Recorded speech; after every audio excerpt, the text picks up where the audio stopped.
Hi everyone and welcome back to my channel. I'm super excited today because it is release day for the Cup of Cheer quilt pattern. So this beautiful quilt behind me is the quilt that we are talking about today. It is so much fun. And a long time ago, I did a quilt called Snowy Day. And in that quilt, there was a cute little coffee mug in there. And I always said I was going to do a quilt full of different kind of mugs.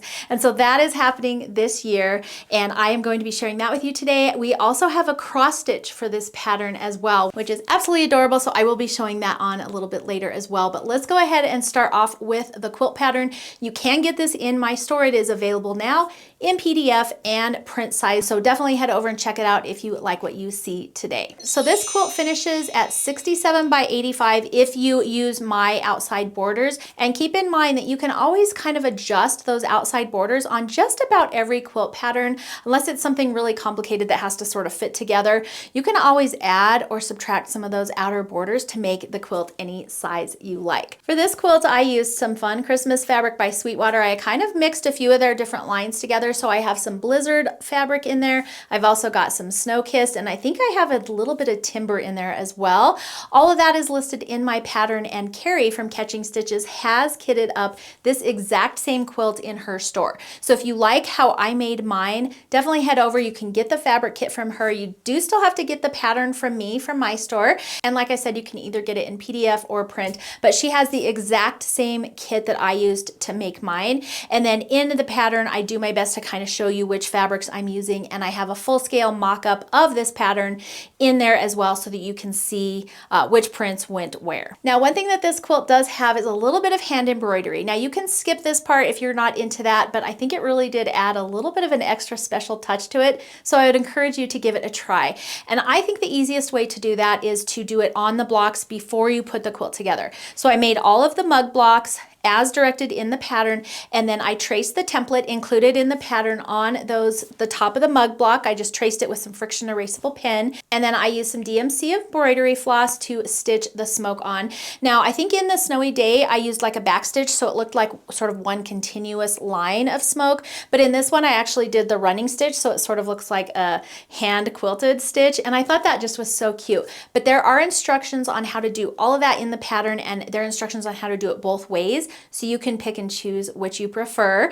And like I said, if you really are not into hand embroidery, you can just skip it all together and let your quilter do something amazing in that kind of open area above each of the mugs. So let's talk about the quilt itself. Each mug is a little bit different. They're all Christmas themed, and each one is super cute. And so they're really fun to make because each one is just a little bit different. Now, some of the pieces in here are great for scraps because there are some smaller pieces.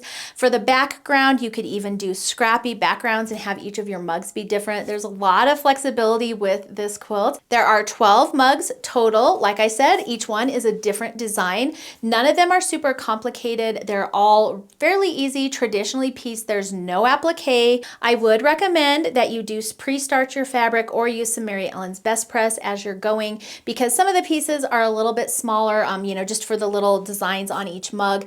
And so it's just a little bit better if you've got some more stability to your fabric so it's not stretching and distorting as you're putting some of those pieces together, but they are not complicated at all. For the sashing, I did some really cute sashing. I went ahead and did pinwheels in between for my cornerstones, and then I did some really cute aqua sashing. You could use any color in place of that aqua if you don't like that. Red or green or even like a gray would be really, really cute. For the outer border, I did do a low volume with a green stripe down the center of that low volume, and then 4 big pinwheels, 1 in each corner. And I think that really just finished it off really nicely and framed those mugs and just let them kind of shine. But if you want this quilt to be a little bit larger, definitely add some more borders around that outside edge. And what I found is if you add a lighter border, like maybe another low volume or even whatever you use for your background, you can make that a lot bigger. When you bind it, it doesn't take away from the design itself. All it's giving you is a little bit of extra real estate on your quilt, but your design is still really gonna pop. So if you need to make it a little bit bigger, that would be my suggestion. If you wanna make it smaller, you could just omit that outer border altogether together, and maybe just do like a 2-inch border of your background fabric or all the way around the edges and bind it and be done. So there's a couple different ways for you to alter the size of this. I of course love how it turned out as is, and I'm hoping you guys will as well.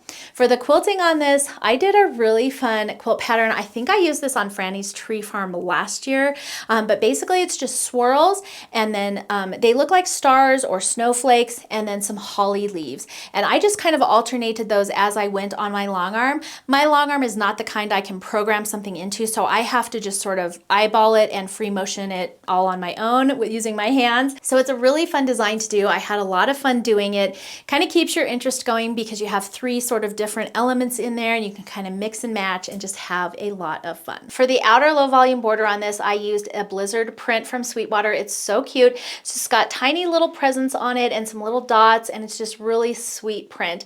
I actually ended up using that same print on the backing because it was just such a fun print. I loved it, and I just loved how those colors went together. And it also gave me a little bit of contrast on the front from the red pinwheels in the corners as well. And then on the back, of course, I did have to add a label. This label is from my Sweetwater tag subscription. I've mentioned it multiple times here, but you can go to their website. They have a tag subscription, and each month they send out personalized labels. A lot of times they're seasonal, sometimes they're just kind of generic, but they always are personalized, and they're perfect for your quilting projects. They're also great to stick inside of bags and other handmade gifts, especially if you are going to be gifting them. So this label, I do have a tutorial on how I do my labels. There's a lot of different ways to do them, but I usually place the label onto another piece of fabric so that it kind of keeps whatever is behind it from showing through to the front of the label, because the labels are white. And then I usually will mat that onto another fabric and then I'll sew it onto my quilt. And of course you can hand sew these onto the backs of your quilt so that you don't see those stitches on the front. I usually just go ahead and use my sewing machine to sew them on. You can see it on the front just slightly, but it's never enough to bother me. And especially once you wash the quilt, you really have to look for that label where it is on the front. You almost can't even see it. Honestly, I highly doubt anybody in my family would ever even notice. So I do go ahead and machine stitch mine on, but I know a lot of you like to hand bind and hand label your quilts, and that is awesome as well. So that's the cup of cheer quilt. Let's go ahead and take a look at the cross stitch version because I think you're gonna love that one as well. So for the cross stitch version, I did use all DMC floss and 14 count Aida for my fabric. That's just a lot easier for me to see, and I think a lot of times it's a little bit easier for you guys to start on as well if you're a beginner cross stitcher. I wanted to include all of the fun little mugs, and I tried to coordinate the colors. The cups are all basically the same, so each cup that you see on the quilt, there will be a coordinating cup on the little cross stitch piece. And I was thinking it would be a really fun sew along or stitch along to do. Since there's only 12 of them, you could either make the quilt cup one day and the cross stitch cup the next day and just do that all throughout the month of December, or even start in November. Or you could try and do, work on both in one day. The cross stitch ones you could definitely do in one day. They are not very large. The quilty ones, I think you could probably do them in one day, but it might be like a little bit hectic to try and do both of them.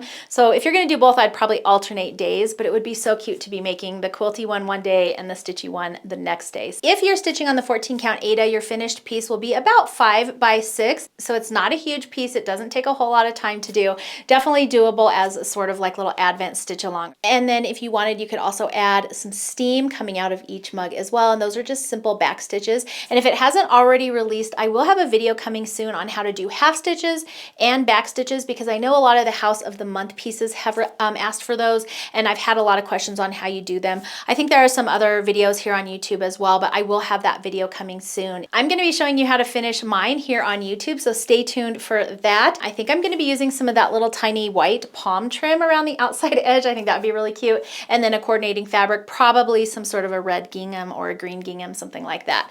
And then there are a ton of different finishing pieces that you can get from Hobby Lobby or Michael's, and then you can embellish them with some bows or some maybe greenery, some little berries. So keep an eye out for those videos if they haven't already released, and stay tuned for the finishing for this cross stitch piece as well. And because it is the holiday season and I want to spread a little cheer, I will be doing a giveaway.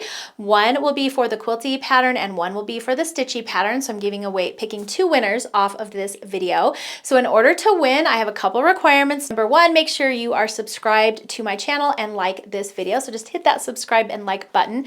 Number 2, if you would like a printed copy of the Quilty pattern US only. Otherwise, if you're doing PDF, it can be worldwide. So feel free to enter if you are not in the United States, and I would be happy to do a PDF version of the patterns for you. And then number 3, leave me a comment below letting me know, first of all, which one of the mugs is your favorite. So take a look at my store, look at all of the little mugs on there and see which one is your favorite. And then next to it, write either Quilty or Stitchy so I know which one to give you as a winner.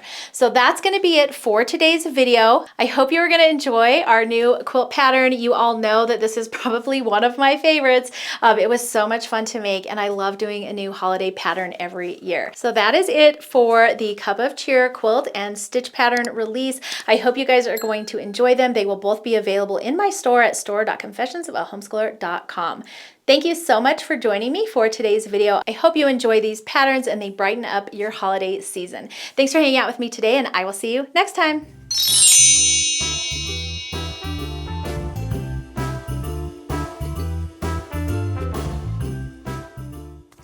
Hi everyone, welcome back to my channel. I am so excited because my brand new Cup of Cheer, oh, I need to name it before I film this. Leave that in the comments below along with a little tag. That's a lot. So this quilt for this quilt pattern I used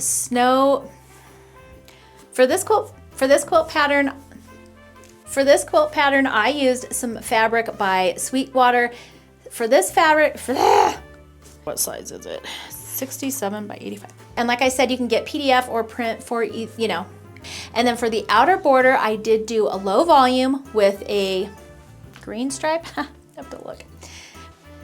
The Stitchy version will, if you're stitching on the 14 count Aida, your Stitchy version will finish at about 4 by 6. Is that right? That's small.